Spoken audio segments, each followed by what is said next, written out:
In this video, I will show you how to get internet browser on Roku device. Okay, so I'll be walking you through the steps, and first step is using a third-party web browser. Navigate to Roku channel store, and then from your Roku device home screen, scroll down and select streaming channels to open the Roku channel store.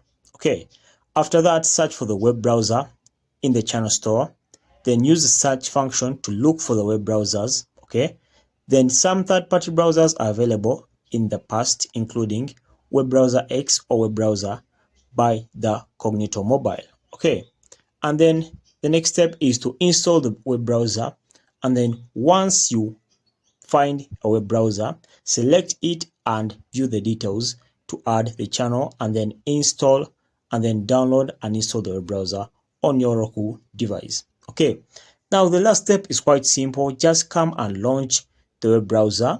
Okay, and after that installation, go to your Roku device home screen and find the newly installed web browser, and then open and start browsing the internet freely. Okay, so that's it guys, that's a full guide, and that's how you've seen all that. Okay, so guys, thanks for watching. Make sure to like and subscribe. Until next time, we shall meet.